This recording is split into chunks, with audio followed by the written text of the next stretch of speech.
This is continuing coverage in the trial of Alex Murdaugh from True Crime Today. Welcome back to our continuing coverage. I'm Tony Bruschi. We're up to segment number 4 of our coverage. Let's head to the courtroom. If you'll have a seat to adjust that microphone for me. If you'll state your name and spell your last name for the record. Kenneth Lee Kinsey, Kinsey. Welcome back, Dr. Kinsey. Welcome. Feels like a year since you were here. You were qualified last week as an expert, correct? Yes, sir, that is correct. What I would like for you to do right now is just to remind the jury, give them a little bit of background on your education, your work history, your credentials that made you qualified to be an expert witness. Yes, sir. I've got a degree from Clemson University, a master's degree, that's undergraduate, a master's degree from Troy University, a PhD from Walden University. I have formerly been certified by the International Association for Identification 2 different times for crime scene investigation and reconstruction. I've worked approximately 800 death scenes in my career, and I've handled and processed countless evidence in crime scene and the crime scene related disciplines. I have completed and passed proficiency in those disciplines as recommended by the International Association for Identification, which includes oral exams, research, technical work, and also I worked under a qualified examiner for a determined amount of time. And I've been a police officer for approximately 30 years in various capacities. And just to remind the jury, you were qualified as a forensic or crime scene forensics expert in this particular case. Yes, sir, I was. And real quick, what other types of qualifications as an expert do you possess? I'm also a firearms instructor for handguns, shotguns. They call them patrol rifles, but that includes subguns, fully automatic and semi-automatic platforms. I have endorsements through the South Carolina Criminal Justice Academy. I'm also a SLED concealed weapons permit instructor, and I'm formerly a law enforcement firearms instructor through the NRA. Now, you've had an opportunity to review the case file for this particular case, correct? Yes, I have. And you have actually been out to the crime scene, correct? I have. Beg the court's indulgence.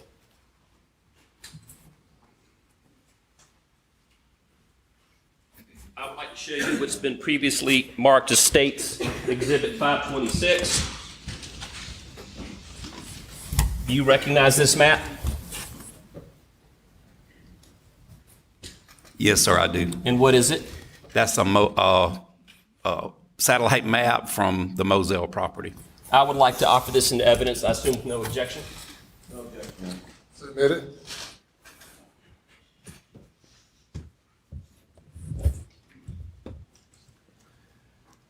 Dr. Kinsey, we're going to keep our testimony today narrowly focused and tailored to a few witnesses that the defense put up this past week. Did you have the opportunity to observe one witness named Michael Sutton, who was a forensic mechanical engineer for the defense?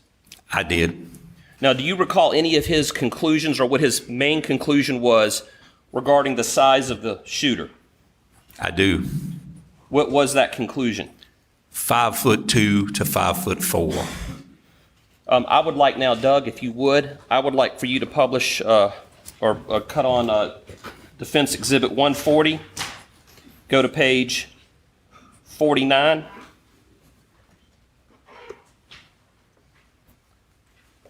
Okay, now what I want to do is we're going to get into this in just a moment, but they published this into evidence last week. And do you recognize these green lines coming out? Yes, sir, I do. Okay, and what do those green lines represent? Those green lines represent a predicted static angle or I don't know what you would call it, trajectory for possible shooters. And Doug, if you would go to page 74 of this presentation, please. Do you recognize this photo on page 74 of the defense exhibit? I do.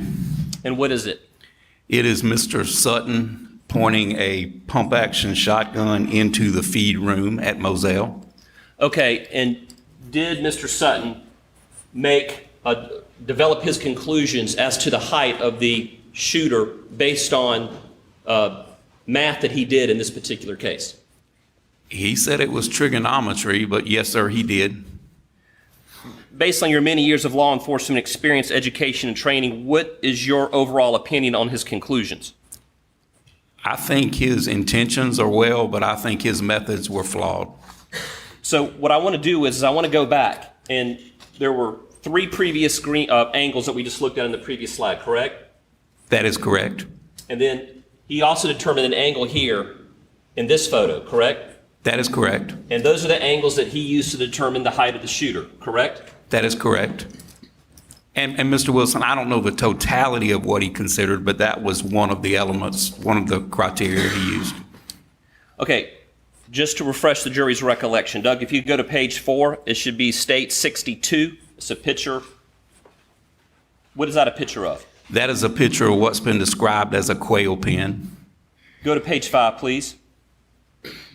And what is that a picture of? That is a close-up of that quail pen, and it has weathered cardboard on one end. Okay, and that, for the record, is Exhibit 63 that is a picture of. And go to page 6, which should be State 64. And what is that a picture of? That is a close-up of what appears to be a bullet defect or bullet damage in that cardboard. Okay, now, they base their angles, of at least 2 angles. Well, let's back up. There were 2 angles taken from this particular one bullet hole. Why is that? There were, I believe the original crime scene agent gave a possibility of 2 angles of the angle of impact in the cardboard. Okay, and what are some things that someone can determine from examining a bullet hole in this cardboard? Well, the first thing is direction. It lets you know that you had one or at least one projectile fired from that direction. It's a pretty good indicator for direction. Okay, what's another thing that you can determine? Sometimes you can determine the angle of impact and whether that bullet was affected before it struck that object. And what I mean is, was it deflected by flesh, or did it hit its target, or is there an internal problem with the weapon that would cause that bullet to be off-center? Are you comfortable with the direction that was determined by Special Agent Worley in this particular photo? I'm very confident of that direction. Okay. The defense determined that there were 2 potential angles. How confident are you that the methodology used to determine those angles are accurate? I have zero confidence from this piece of evidence as far as establishing angles. So that's interesting. You feel good about the direction of the bullet going into the quail cage, but you have a concern about the angle, correct? That is correct. Do you have a concern about the angle? The angle of impact, yes, sir, that is correct. What are 2 things that could affect the angle of impact on a surface like this cardboard? As I mentioned before, you could have, that bullet could have hit an object, which we don't know, or it could be an internal problem with the firearm that causes it. When you think about, if I could explain, yes. When you think about a quarterback throwing a football, they spin that football and it makes it stable in flight. Well, a projectile coming out of the muzzle of a firearm, a single projectile firearm, works the same way. You've got little lands and grooves in that barrel. And as that propellant pushes that projectile down the barrel, it twists. Now, there's different twists depending on the firearm, but that twist, called rifling most commonly, that's what my grandfather called it, but it makes that bullet stable in flight. Anything that can throw that projectile off of battery, whether it be striking something or a firearm problem, maybe fouling too much lead in the barrel, those kind of things will make that bullet off-center. Now, it still may go the general direction, but the rotation of that projectile could be off just a little bit when it strikes the target. So a good analogy would be a lineman getting his hand on a football and making it go wobbly, but it keeps going, correct? That would work, yes, sir. I'll leave the witness. Doug, could you zoom in on this hole real quick?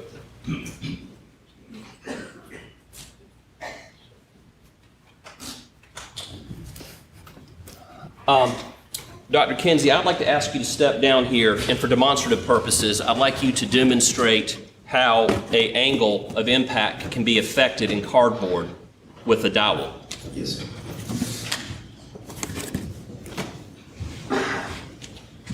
Describe to the jury what you've done with this box. I've placed 4 strategic holes in this box representing a bullet defect in cardboard. As you probably saw in the photographs, as a crime scene investigator, we use dowel rods to help determine direction and angle of impact.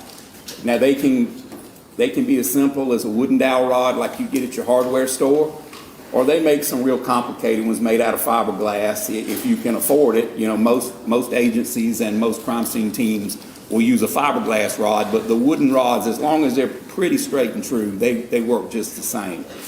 So if this represents a projectile defect in cardboard, and may I say weathered cardboard, because this has been out there at least a year and a half since this incident took place, you place that dowel rod in that defect, and then you can get an approximate angle or angle of impact on it, but you can definitely get a more confident direction. If your shooter's over here and he's shooting this direction, or over here, or up or down. But it's not the end-all, be-all, and I can explain that to you also. Okay. So how could you demonstrate how, well, back up a second, and step away so the jurors can see this photo, if you would. You saw the, I might need you up here. Call and I will come.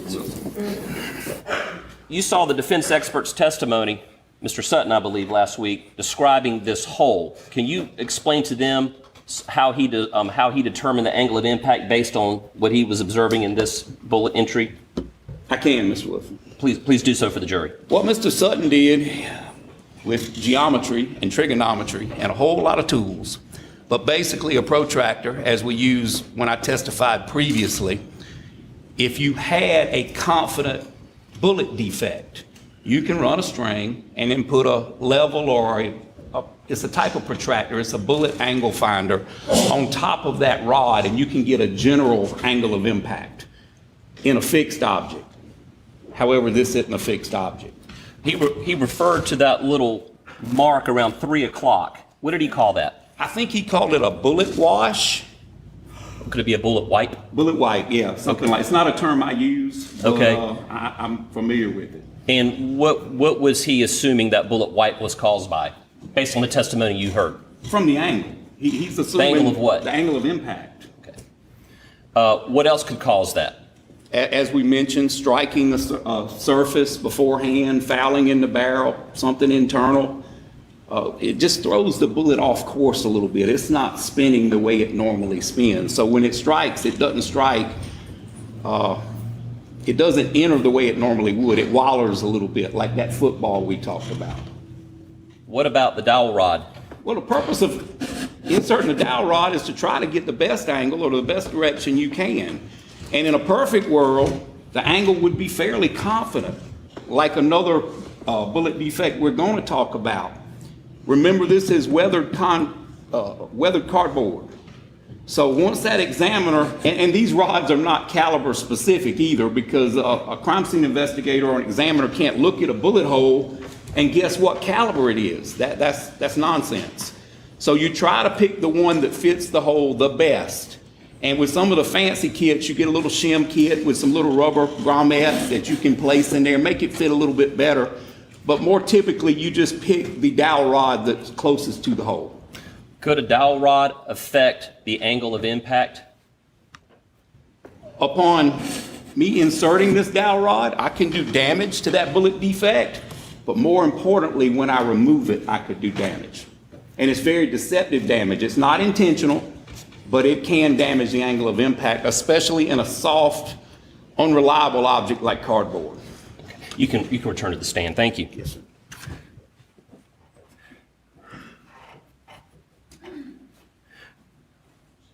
I can demonstrate that, Mr. Wilson. Please, go ahead. What I'm saying, once a crime scene investigator gets what they need, they get their photographs, their measurements, their direction. So now this dowel rod's here.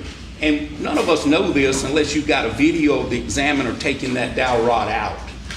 So we don't know what direction he or she might have pulled that dowel rod out because she's got her measurement. She or he is not considering someone coming behind them and measuring again for something in a piece of cardboard. And we're not talking about in wood or sheetrock, we're talking about cardboard. If you pull it to the right, you cause that same bullet wipe that we got in the photograph. Likewise, if I pull it to the left, now it looks like that projectile has entered from a left to right direction. And you can go on and up or down.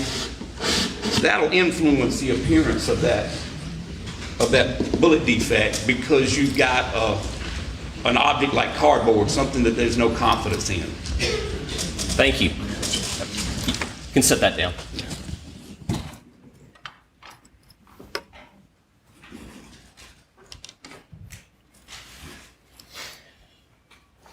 So do you recall what the defense expert testified to the direction and angle of that particular angle of impact? I do. And what was it?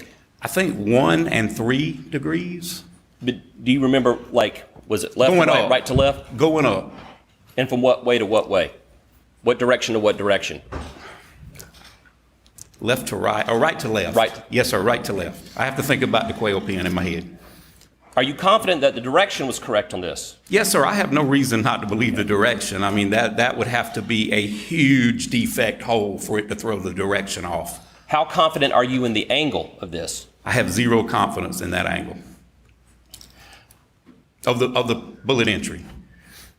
Doug, if you could go to page 21, which I believe is State's exhibit, a picture of State's Exhibit 38.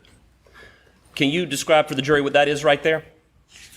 Like the first defect, this is also a defect in a wooden, it's been described as a doghouse. Now, you can also determine the angle of impact and the direction here, correct? I can. What degree of certainty do you have that they were right in the angle of impact and the direction in the doghouse?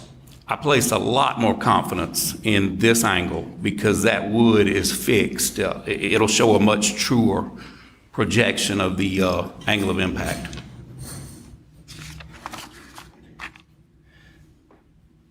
Can you, hold on one second. How is this particular, I think you just described it, but real quick, how is the doghouse different from the quail cage in determining the angle of impact? Well, the doghouse, if you look at it, is at least a 1/2 inch to 3/4 thick. So like I said, you've got a stable, dependable bullet defect. The cardboard is 2 pieces of brown paper with corrugated paper in between to cause, for strength purposes. But as I mentioned, not only is the cardboard, in my opinion, not a good substance to shoot into, it's also weathered, so that makes it even weaker. Doug, can you go to page 42 on this exhibit?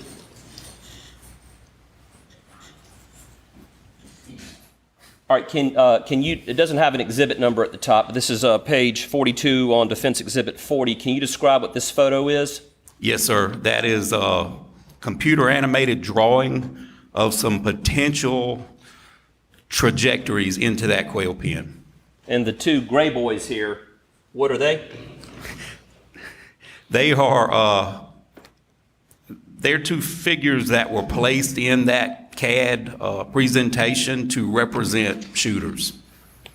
Go to 46 of the same exhibit and describe what this is.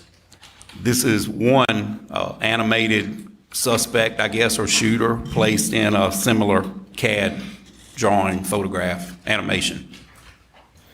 Okay, now go to page 49.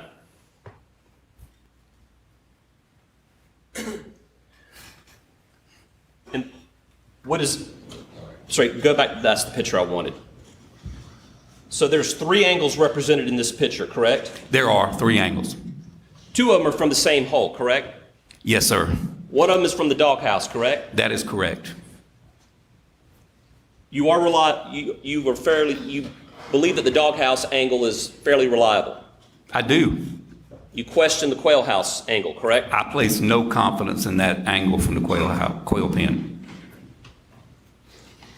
Explain for the jury, and you observed the defense expert last week talking about this, how did they come to determine, based on these lines and where these gray figures are placed, how did they come to determine their heights were between 5'2" and 5'4"? We'll get to your opinions about that in a moment, but just explain for them how the defense expert got to that decision.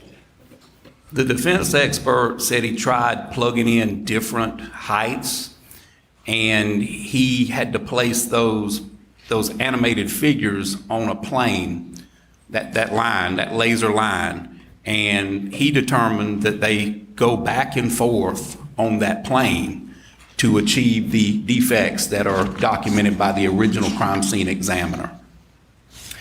Doug, go to page 51 real quick. Let's see if that's the... So there's some yellow placards here on the ground. You see them? I do. And what do those yellow placards represent? Cartridge cases that were found on the ground. They're markers, so once you find the cartridge cases, you put them there for documentation purposes, photography, and sketching purposes. And why? Explain to the jury what the defense has determined that their angle is based on those static lines, those green lines, correct? That is correct. Back and forth on that one static line for one angle and one static line for the other angle. And they've placed them right there at that particular location. Why? I think the defense expert was taking into consideration the location of the cartridge cases, and he was showing how it would fit those 5'2" animated figures that he placed in that presentation. Is it your understanding, and I'll demonstrate, the gray figures are holding the firearm, and those gray lines represent like a string. They would run up and down, correct? Yes, sir. That was the testimony. You go back and forth on this green line. Okay. And that they would be right here because this is where the shell casings are. The shell casings are ejecting, correct? That is how I understood his. What? Restate the question. I'll restate the question. Why would they be placed right there in that particular location along that static green line? Because they were in proximity to some of the shell casings. Okay. Can you explain for this jury why their assumptions on the math they did are incorrect in determining that the shooter had to be between 5'2" and 5'4"? Well, there's a bunch of variables. Variables do matter. There are a bunch that you would have to consider. First, you'd have to consider this to be a static crime scene. Very little movement, and when it is movement, it's controlled movement. Second, you would have to place some confidence in that angle of impact on that cardboard. Third, as I testified in my previous testimony, we're not able to test fire or with confidence what we know to be the weapon used in this situation with the same ammo. And they don't throw the ammo the same place every time. It may be in the general vicinity, but as I said, I believe in my previous testimony, if you knew exactly where it was going to throw that cartridge case, you could carry a bucket with you and sit that bucket and all your cartridge cases would go in the bucket. But like we see in the sketch and in the animated drawing, those cartridge cases are throughout. They're in a pretty large little area. And what I also saw that I noticed from this CAD drawing is there's cartridge cases to the left of these animated shooters, which means that sometime at least two of these shots were fired with the shooter far to the left and not on this static green line. Could you come down here real quick and point out what you're talking about as it relates to the location of the shell casing? Yes, sir.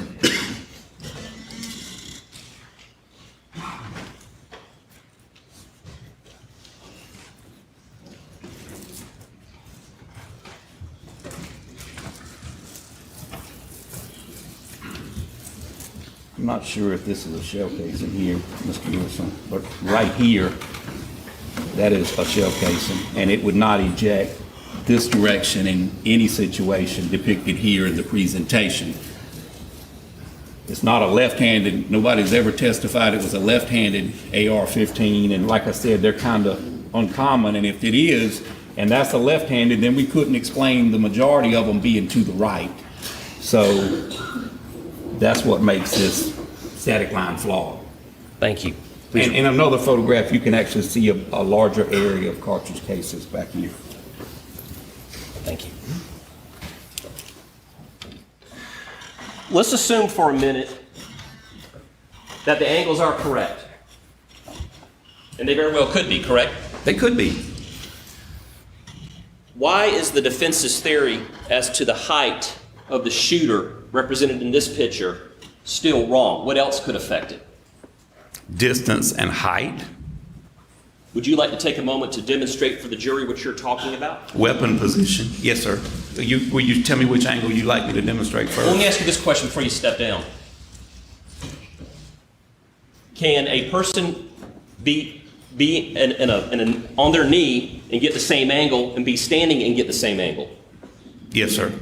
Can a 6'4" person and a 5'4" person still shoot the same angle, just at different distances? Absolutely. Can you demonstrate for the jury why that is one way that this could have changed their math? I can. Please.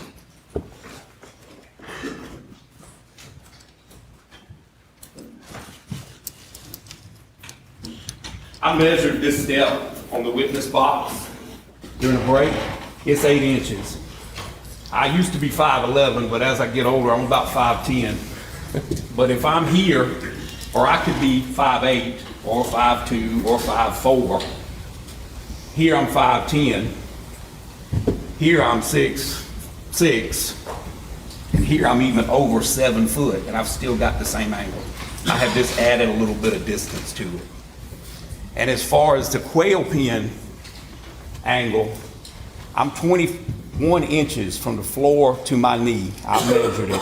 I believe it was testified that the defendant is 25 inches between the floor and his knee. So there's 4.5 to 5 inches difference in our heights. Here, I'm probably at 4'10" if I'm shouldering this weapon. And I don't know the mechanics or how it got this way. I'm just saying it's possible.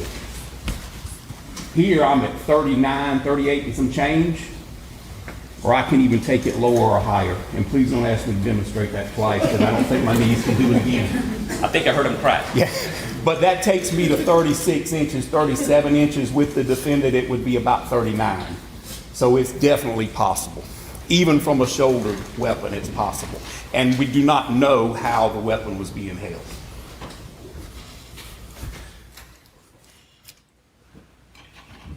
From what you've observed in this crime scene, was Maggie moving at the time she was shot? This was a very dynamic crime scene. I believe everything was moving. The victims and the suspect were moving. And how do you know that? Well, suspect would be the different firearms evidence, the cartridge cases. Like I said, there's no absolute. They're not going to throw them the exact same spot, but they will throw them in a similar direction. We've got cartridge cases in a pretty nice sized perimeter. We've got them at different locations from where Miss Maggie Murdaugh's body, the final resting place, and different angles and different positions in different directions. So that tells you it's very fluid and it's very dynamic. So if I'm holding a gun and I'm moving and shooting, what is happening with those shell cases as I move? They are moving as they're ejected.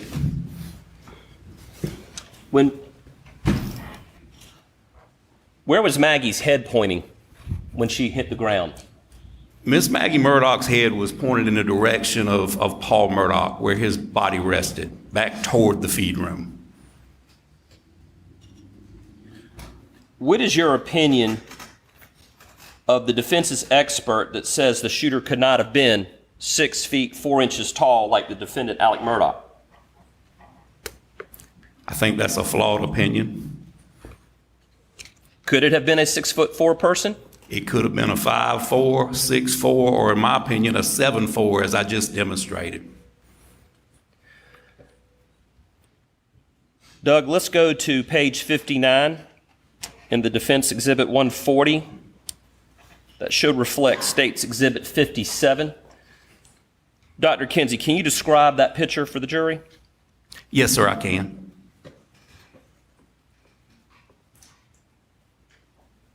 That is a shot from inside the feed room, that back window pane where the buckshot exited Paul's left arm and then continued and exited the feed room. Please go to page 67. Should be States 45, I believe. And what is that right there? That's a pink string from the window to a pine tree. And then go to page 69. And what is that a picture of? I don't know if it's the same pink string, but it's also a pink string coming out of a window. Okay. And go to page 74.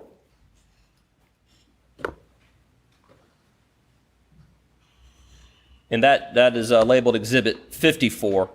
And what is that a picture of?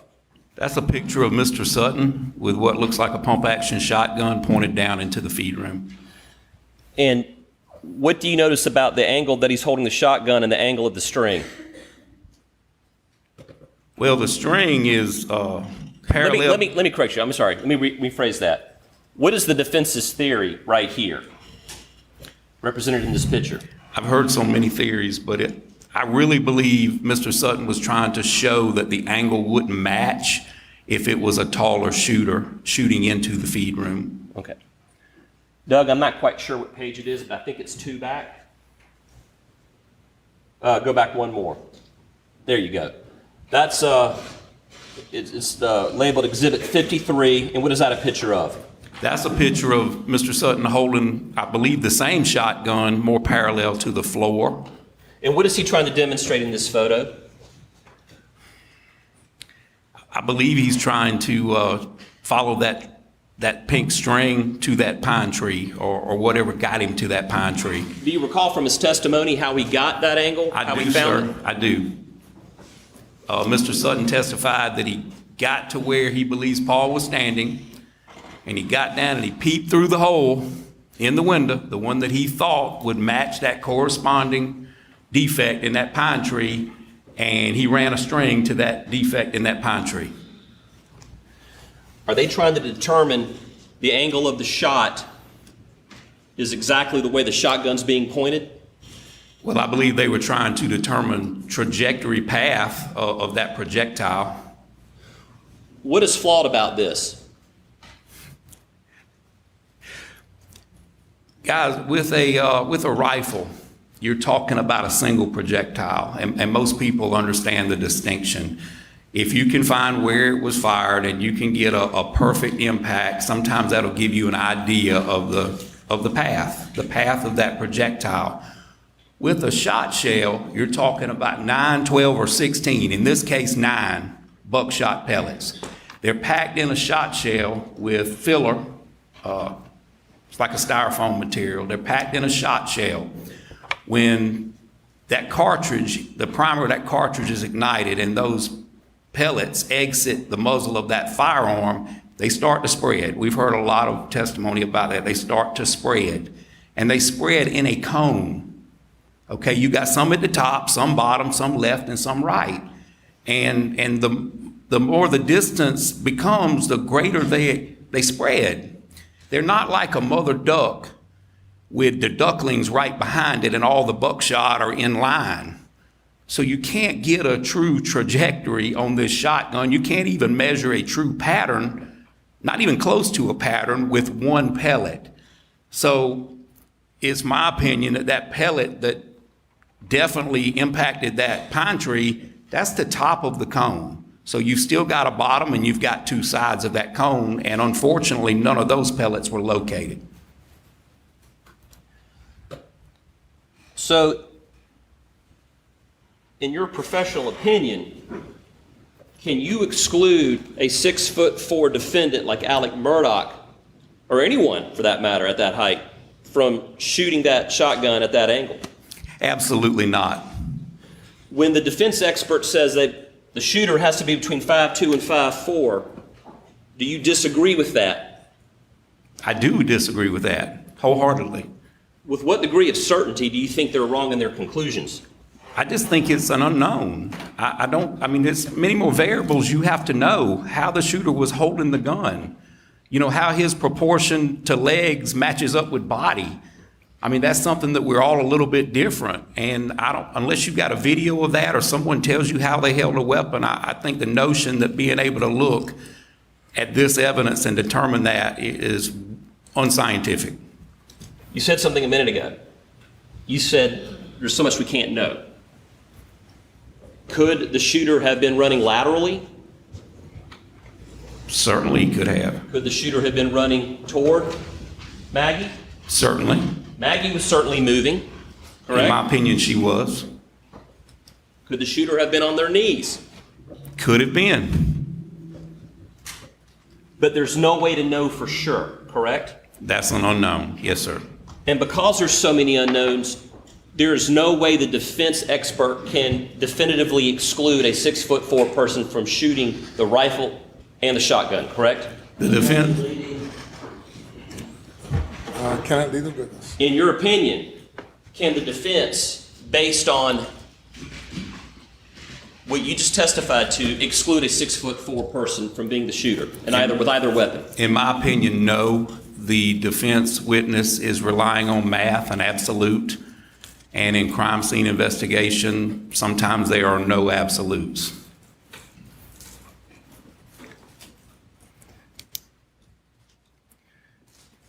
Dr. Kinsey, have you ever observed a contact wound to the head by a shotgun?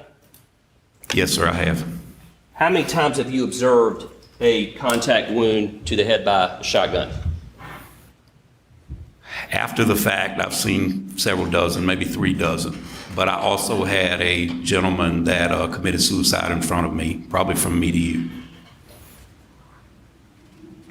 How many times have you actually seen either photos of a contact wound to the back of the head with a shotgun in your professional career?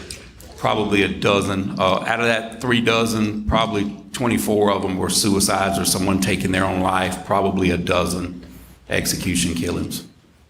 Can you describe for the jury what kind of trauma a face, and I know they've heard from a pathologist, but in your experience as an expert in crime scene forensics, can you describe the kind of trauma you have observed in your career with contact wounds to the back of the head or any part of the head? Yes, sir, I have. And specifically to the face? Generally speaking, whether it be a shotgun or a large caliber handgun, the result is similar.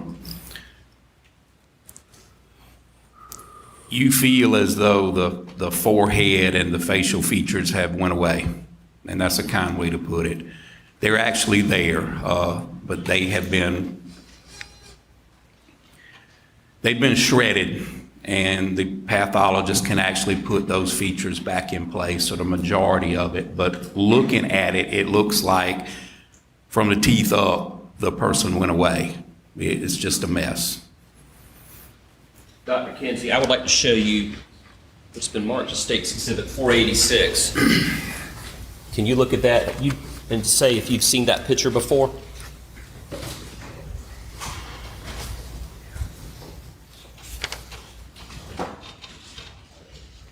Yes, sir, I have.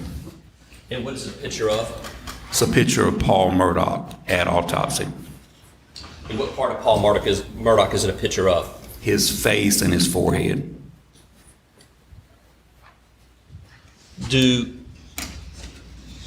Does his face look like it suffered the kind of trauma you have observed in the past from a contact gunshot wound to the back of the head or any part of the head? No, sir, other than some red features from, falling on the cement after the fatal shot and some blotching to his skin, his face looks fairly normal to have gone through what he suffered.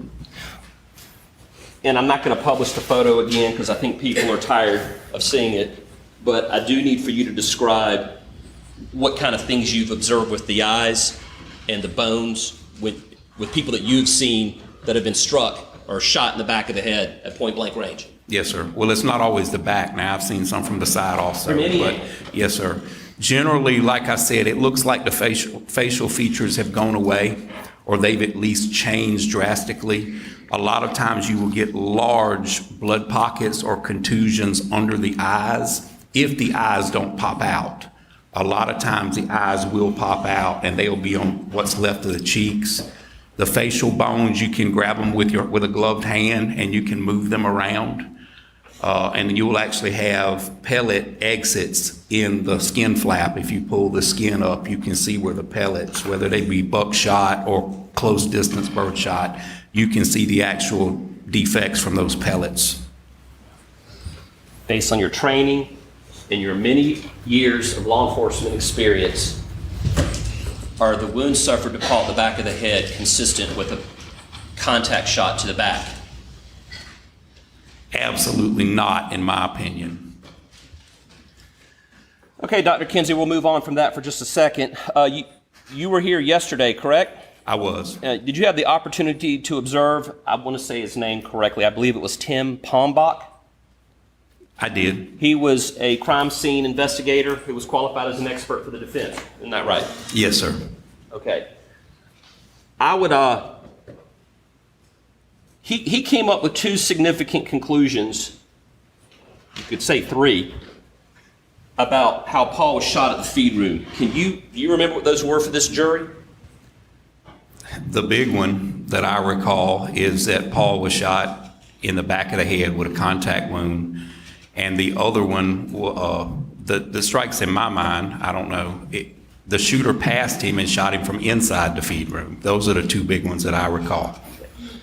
There was another one regarding the number of people there. Was there? The thing about two shooters, yes, sir. Okay. We'll get to that in a minute. I would like to, Doug, can you get the Elmo up?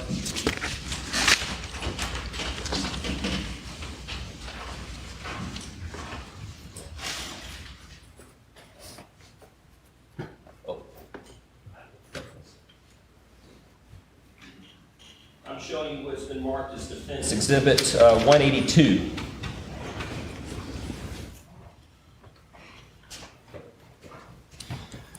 What's that a picture of? That's a picture of that expert with his hands cupped opposite the hinges on the door frame. Okay. I want to leave this picture up for a moment because what is the direction that the picture was taken from? From inside the feed room. Facing what direction? Outside the feed room. Okay. Now, you had an opportunity to hear the defense's theory on how Paul was shot, correct? Yes, sir, I did. I would like to demonstrate that with you right now. Yes, sir. Can you walk us through the defense's theory as you understood it to be? Yes, sir, I can. Your Honor, for purposes of this demonstration, I don't know if the court would allow it, but it'd be nice if we could open this door. I want to make sure that there's security here, but if we could have that door open just for a minute or two. Can you open that door? Yes, sir. Thank you, Your Honor.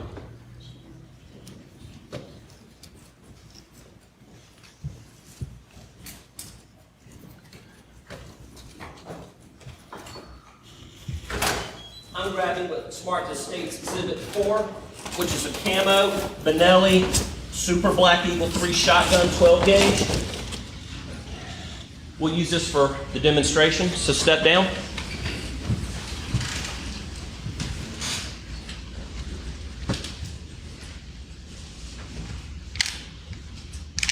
Yes, sir. Now, is this door the same width as the feed room door? It's a couple inches wider than the feed room door. And of course, the feed room door doesn't have this, it's inset, correct? That is correct. So this is not exactly a replication of what happened at the feed room door, correct? No, sir, it's not. The door swings the same direction, though. Now, you have given me permission, I'm very careful about muzzle velocity, muzzle awareness, but you have given me permission to point this at you, correct? I have. Okay. You actually asked me to, correct? Yes, sir, I did. All right. So go in there and stand a couple of feet back. It doesn't have to be 5 feet, but you have since testified that Paul was 5 feet inside the feed room, correct? Can we demonstrate the first shot out here? I am. I believe they... All right, stand back a little bit because you got to stumble toward me. Yes, sir. So I'm going to point like I'm pointing at you. Yes, sir. Paul is shot. Where's the shooter approximately outside the door? The reach face or the ejection port of the shotgun is just past the door frame. Okay, Paul has just been shot. Yes, sir. And then in the defense's theory, you tell me what to do, and you act this out, and I'm going to do what you tell me to do based on the defense's theory of the case. The defense agreed with the assessment that Paul stood there for a moment, bleeding down his injured left arm, and he slowly walked toward the door.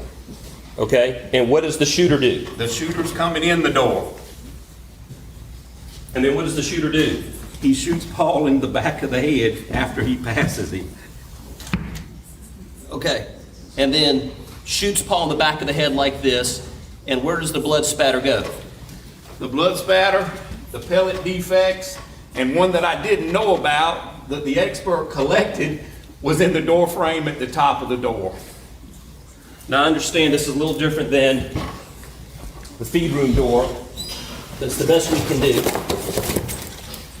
So what did you find odd about the theory, first of all?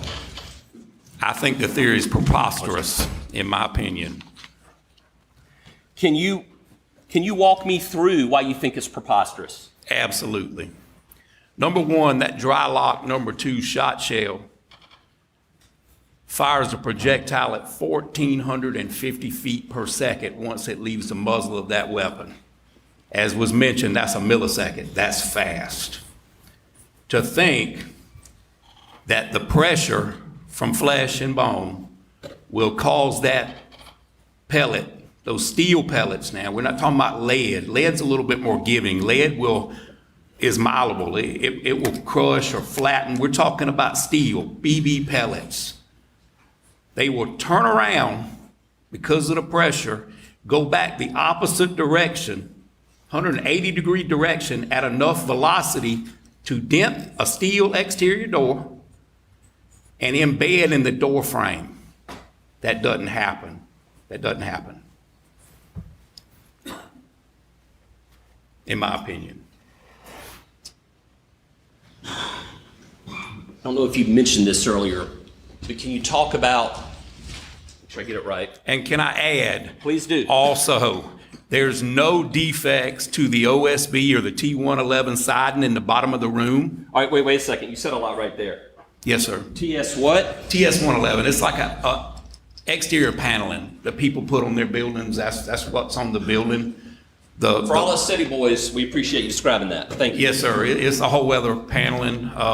There's no defects at the bottom, and if that theory is correct, if this is an entrance and this is an exit, the shot still had to go somewhere. There's no defects down there on anything. The door frame, as I mentioned in my previous testimony, the door frame has a clean void. That would be perfectly in line with those shot from that shot shell. There's no cracks, chips, pellet holes in the cement. There's nothing in the OSB, that's cheap plywood, that's man-made plywood. There's no defects in the plywood. There's no high-velocity blood spatter on the floor. What was pointed out to you is medium velocity, and that's from coming out of the wound and gravity bringing it down to the floor. You would see a pattern on the floor just like what you can see in the photographs at the top of that door. None of that's there. So I have to look at the science, and I have to look at inertia, and I have to look at that shot shell and how fast that shell is propelled out of that barrel, and I know that it can't turn around 180 degrees and go back the other direction. It's not like blood and tissue. We're talking about steel pellets. Dr. Kinsey, are there studies on percentages of blowback when you're shooting into someone? There are. And based on your expert opinion, what percentage of blowback would come back at a shooter if they were able to shoot at that angle? Well, I don't think there's any definite, but what I read is 8 to 10%, except in, like I said, it's not an absolute every time, but 8 to 10%. Remember, the most of your force is going out the front of the barrel. And a moment ago, you were just talking about the defects and all of the trauma that would have happened to the paneling and the floor. Can you point on this photo with the dowel stick behind you for the jury? I just want them to see in this photo.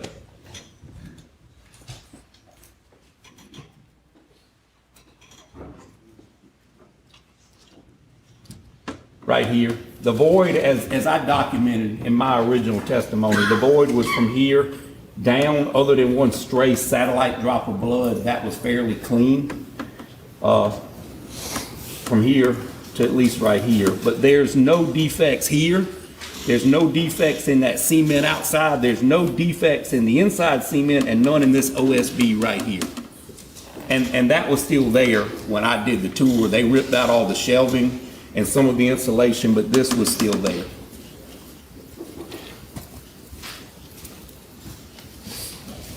Dr. Kinsey, you may have covered this a little bit, but explain for the jury if someone is shooting down, as we just demonstrated a moment ago here in the doorway, you're leaning out, the shooter is shooting down. How do pellets get embedded into the door frame up here? How is that possible? I think it's impossible myself.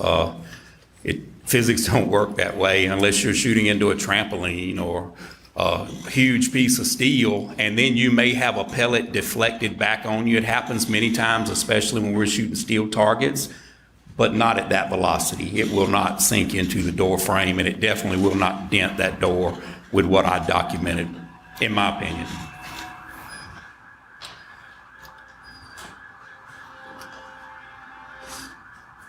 What is restate for this jury what the defense's theory based on that blowback that would have exploded into the shooter's face here behind Paul. Explain for this jury what the defense's theory is about how that shooter would have been injured. The defense expert testified that that shooter would be most probably incapacitated from blood, bone, and body fluid, and there was a high likelihood that he was injured by those pellets. Dr. Kinsey, in your expert opinion, is there anything awkward about a shooter standing outside going into an enclosed area to turn around to shoot someone from enclosed? Is there something weird about that to you? I can't figure out the methodology of a shooter. I've never done any crime like that, Mr. Wilson, but I don't see, if we talk about common sense and everybody's mentioned the totality when they don't have an answer for something, it's always, I looked at the totality, but I don't see any reason for someone to squeeze up past one victim in this doorway to go inside to shoot him back out. And if he did, if that scenario did happen, that doesn't explain all the pellets that are in the floor of the feed room that we've heard testimony to as to why law enforcement didn't clean those pellets up. If it happened the way the defense expert says those pellets would be out here in the yard, they would not be inside that feed room. Dr. Kinsey, you ever had a chance to review the case file on this particular case and observe the defense testimony from last week? It's two separate things. Yes, sir, I have reviewed our case file. All crime scene or what I felt was crime scene related evidence. I didn't look into the videos and a lot of that other stuff. And I have witnessed the testimony of the defense experts. Are you familiar with what the investigation has determined about the tool marks found on the 300 blackout shells found around Maggie's body and the tool marks found on the weathered 300 blackout shells found way up by the house in the flower bed? Are you familiar with that? I am familiar. And what do you know about that? The examination. Beyond the scope of our case, it's going into completely new information. Their ballistic experts already testified. We didn't present a ballistics expert, and now they're parading him as a ballistics expert. Response. Your Honor, their expert said yesterday, about an hour and 9 minutes into their testimony, that it would be impractical for one shooter to bring in two long guns. It has always been the state's theory that the shooter owned both guns and had them on him. So we're rebutting what the defense expert said. The objection's overruled. Please answer the question, Can you ask Dr. me Kinsey. again, Mr. Wilson, please? Are you familiar with what the investigation has determined about the 300 blackout shells found around Maggie's body and the 300 blackout shells found up by the flower bed that appeared to be several months old and weathered? What relationship do the shells have to each other? According to the firearms examination, those cartridge casings were loaded and ejected from the same weapon. So a family-owned weapon is what was used to kill Maggie. Leading. What do you infer from that information? I would infer that this is a family-owned firearm.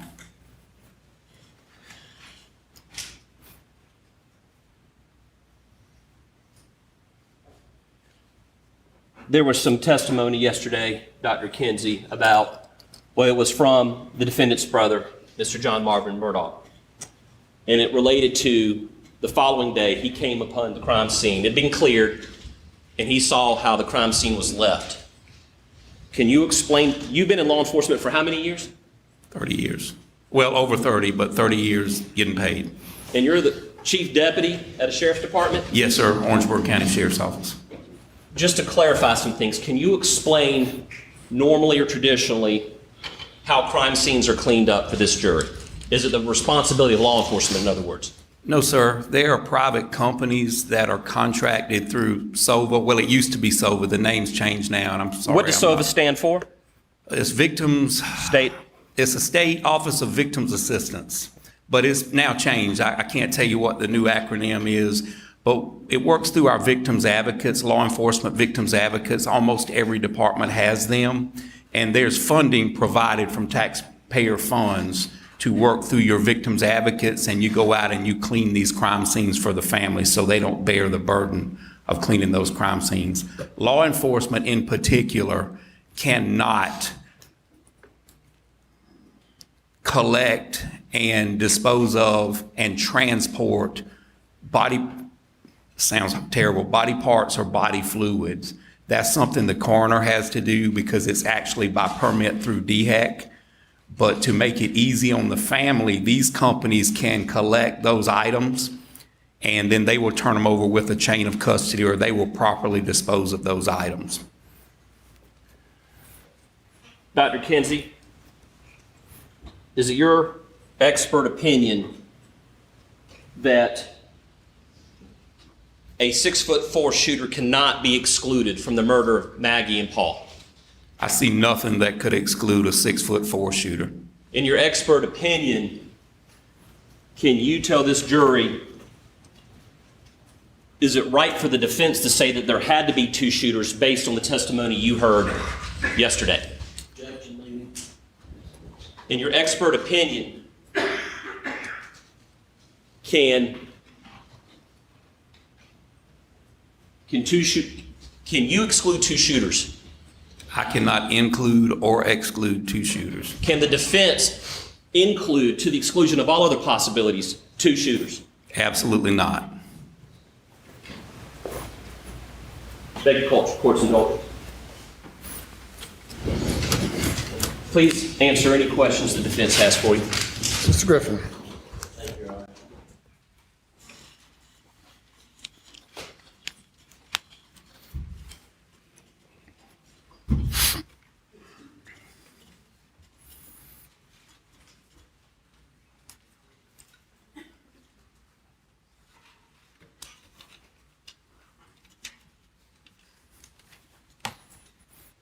Good afternoon, Dr. Kinsey. Hey, Mr. Griffin.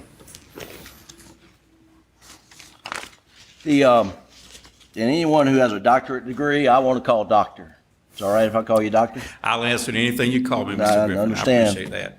But now, your degree, though, is in criminal justice. Is that correct? That is correct. Yes, sir. You're not a doctor of pathology, Absolutely not. and you have no medical training? I have training in pathology of gunshot wounds. Yes, sir. I've attended several courses, classes, and seminars.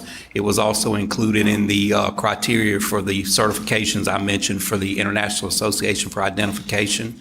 I've also conducted extensive research on police officer use of force cases and the injuries that result from therein. Your doctorate is in criminal justice, and I believe your dissertation research is in use of force and perceptions of public attitude held by police trainers? That is correct. What was that? Well, with the current atmosphere or what's been going on the last 5 or 6 years in our country, I was just trying to help. I wanted to figure out something that would assist with, because we've seen some law enforcement officers do some terrible things on video.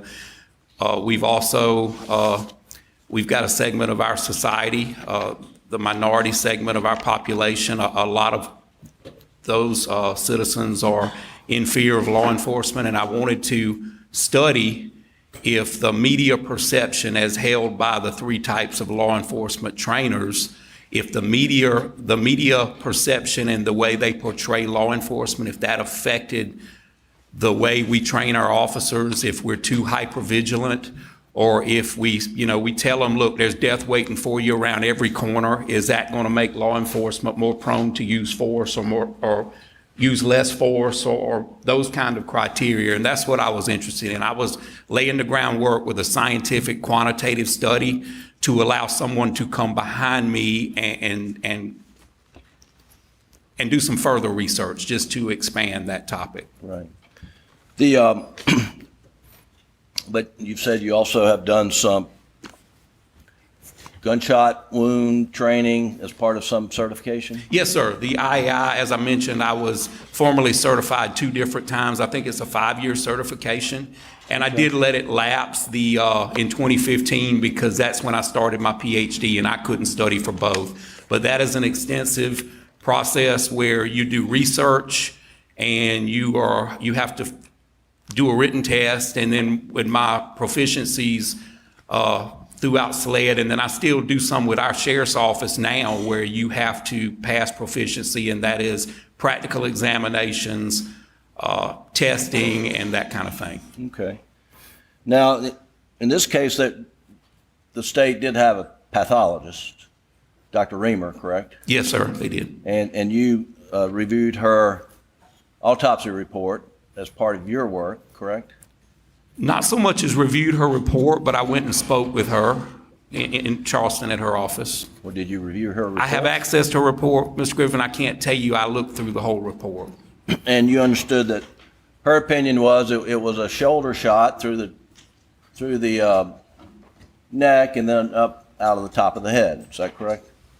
Yes, sir. I believe we agreed on that. Yes, sir. And your reconstruction opinion is that's the exact same angle that Paul was shot by the shooter.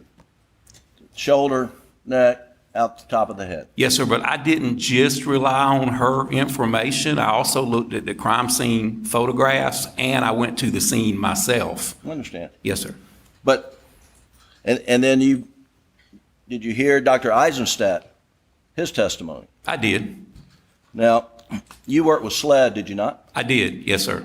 Dr. Eisenstadt worked for GBI, correct? Yes, sir. SLED does not have its own in-house division of medical examiners, do they? No, sir. There are several fine medical examiners throughout the state. I've done autopsies in a lot of the bigger cities in South Carolina. Dr. Eisenstadt worked, and he was the chief medical examiner toward the end at GBI, correct? That's what he testified to. I don't know that doctor. You didn't know of him before this case? I did not, no, sir. Okay. Now, he says, his opinion is, it was a gunshot wound, contact to the back of the head. Is that correct? That is what he testified to. Yes, sir. And if he is correct, then your opinion is incorrect. Is that right? I don't share the same opinion as that doctor. But yes, if he would be correct, that would make me incorrect. Okay. Now, in your training, are you familiar with Mr. DeMayo's book on gunshot wounds? I have read DeMayo. I've heard it described as the Bible. I don't consider, nor do my cohorts consider that as the gunshot Bible. There's 4 or 5 different versions out. There's one called Terminal Ballistics by Dobb, and there's also one, Gunshot Wounds by Doherty, and those are the ones that I'm more familiar with. But I'm not saying it's a bad textbook, and I'm not saying that the information in it's not correct. Okay.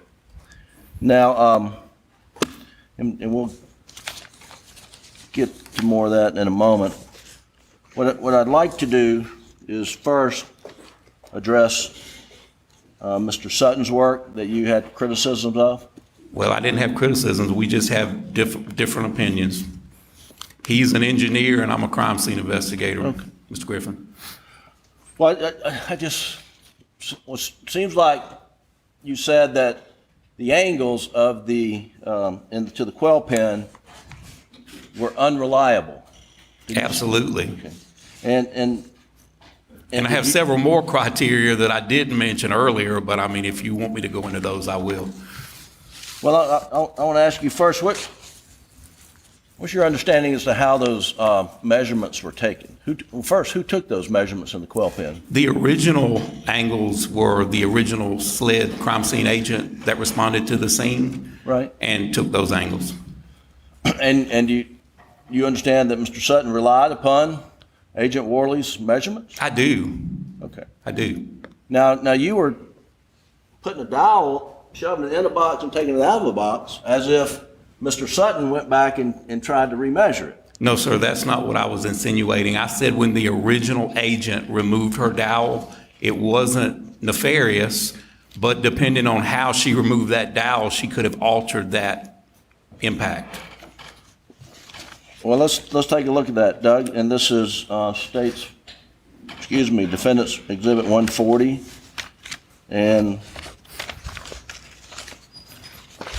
can you pull that up? The one you were showing with the state. Excuse me. Just go to the second slide to start with. There you go. So you understood from this exhibit that Mr. Sutton relied solely on the shot trajectories measured by Agent Worley. As I said, it wasn't his intentions, Mr. Griffin. It was his results that I disagree with. It's not absolute. And he gave, in my opinion, an absolute opinion to this. Well, why would Special Agent Worley take measurements if someone should not rely upon them? I can't answer that. You'd have to ask Special Agent Worley. But in my opinion, the direction, even though she can't obtain a perfect angle of impact, or even if that weathered cardboard was damaged, it's not a good substance to depend on because it's just not hardy enough. And she was showing direction. I'm not saying the direction's wrong. I'm just saying I wouldn't put confidence reviewing this case or work in this case. I would not put confidence in anything that angle of impact tells me because it's cardboard. All right, so if you can go to slide number 7, I believe I've numbered them correctly. And do you recognize that as being one of her measurements? I do, yes, sir. And do you think she took the dowel out and then put it back in to put this measuring device? No, Mr. Griffin, I didn't say the angle. I said the angle of impact when he was talking about the bullet wipe. And that part, that's what I was referring to, and that's what I'm saying, that hole can be altered when you remove those dowel rods. That shows direction, but that direction, I don't place a lot of confidence in it because we have more cartridge casings and we have injuries on Miss Maggie Murdaugh. We don't know if this bullet struck Miss Maggie Murdaugh. If it struck anyone else, we don't know that the defect in that doghouse struck Miss Maggie Murdaugh. Those are unknowns that we don't know. So all this proves to me is that the shooter was moving and more than likely Miss Maggie Murdaugh was moving. All right, hang on. So Doug, if you'll back up one to number 6. So are you suggesting that this photograph, number 6, taken by SLED, Agent Worley, that was taken after the dowel was removed or before a dowel was put in there? Mr. Griffin, I don't know. That's what I'm telling you. I don't know how it was altered when she removed the dowel. I wouldn't place confidence in this before inserting the dowel because it's paper. It's not something hardy. Well, would your opinions be different if you knew she took the picture first before inserting the dowel? It would still be irrelevant except for direction because we know we had a moving shooter, we know we had a moving victim, and we can't prove one way or the other whether the projectile that caused this defect struck Miss Maggie Murdaugh. All right, so if you'll go to slide 8.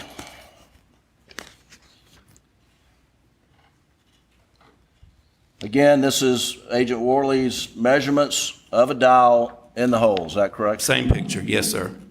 Well, let's go to number 9. It's a little closer. And is this measuring up and down or left and right? Horizontal or vertical? That is up and down. Okay. And I wasn't going to mention this, but the actual protractor or level finder is backwards. It would be a much more confident angle if the flat edge was up against the substance, but I wasn't going to bring that out. And SLED did this, not... SLED did that, yes, sir. But I don't know what her intentions were. Like I said, she could have just been trying to show direction. I don't know that, Mr. Griffin. Well, this is direction, but it's up and down direction, right? Yes, sir. It's showing angle of impact also. Right. And if you had confidence in the angle of impact, you could do, whether you're doing it with a ferro system or just, the old-fashioned way with some sort of colored twine. I mean, it's a legitimate way to determine shot angles. I don't know what it would prove, and I've run it through my head a million times. I don't know what more it would prove other than you've got a moving victim, you've got a moving shooter, and that at some point in time, Miss Maggie Murdaugh was over there in the vicinity of that quail pen, and we know that because we identified that tire tread impression on her leg as being from that Polaris or another tire just like it. Okay. So I know that already. So if you go to slide 12, please, which is Exhibit 70. So you know that this shot angle through the quail pen also went through the feed room. Through the shed, through that wooden wall. That wooden wall there, correct? I don't think I observed a photograph of the inside of the shed. I may have, but I don't believe I ever observed that. Well, do you see number 12 going all the way through? This is the dowel that goes from the outside, the inside, and then on through the back side of the quail pen. I see it being held up by the cardboard and the rabbit wire, but I don't know what's behind that cardboard. You're unaware that it actually went through the wood there. You didn't know that? I do not know, and like I said, I don't see what it would prove. I don't see any more that it would prove than you've got a moving suspect and a moving victim. Well, if the measurement included going through fixed wood siding, that would give you more confidence that the angle is accurate, would it not? Yes, sir, but the angle itself will prove no more for me than direction, because what this proves to me is at some point in time, Miss Maggie Murdaugh was close to this quail pen. If this shot is related, and I have no reason to believe it's not, and my shooter was moving, my victim was moving. I don't know forensically what else that can prove. Well, you can certainly measure the angle of the bullet entrance to the quail pen and calculate backwards to see where that shot was fired from. You could, yes, sir. And that's what Mr. Sutton did he not? He did, and I never disagreed with his direction. I'm disagreeing with his final analysis or his final result that you can judge how tall a shooter is without knowing a whole lot of other variables. Well, you understood that Mr. Sutton said that the gun, the barrel was somewhere on that line at to make the shot angle. Moving back and forth on that line, yes, sir. Yeah. I heard his testimony. And that he picked a spot and said if you put the gun at a hip level to get on that line, he used a 5'2" person as an example. Exclusively, yes, sir. I do. But he did not say the person had to be 5'2", did he? I mean, we all know it could be dynamic. A 5'8", 6 foot person can get low. What I gathered from his testimony is it was his opinion that only a person in that height range could have fired that weapon. That was my opinion. Well, his opinion was that it would be a shooter at 6'4", it would be an unnatural position for them to fire at that low of a level. And that's the part I disagree with. I don't know how Mr. Sutton could publish an opinion about what's natural or unnatural. Well, if it's someone's 6'4" and the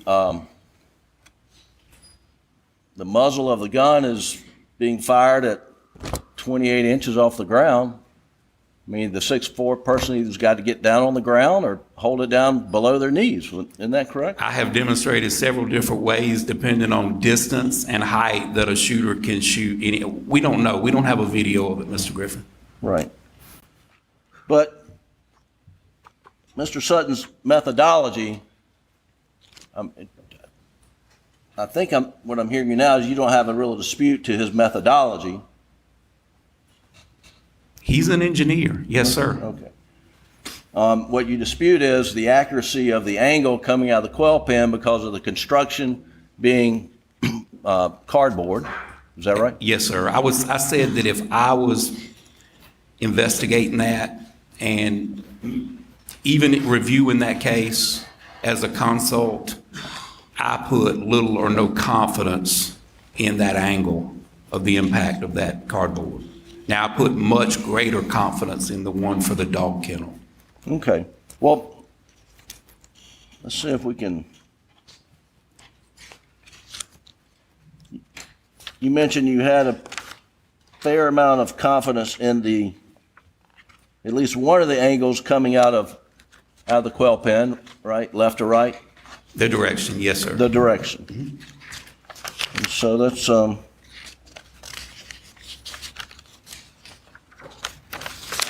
take a look at that right quick. And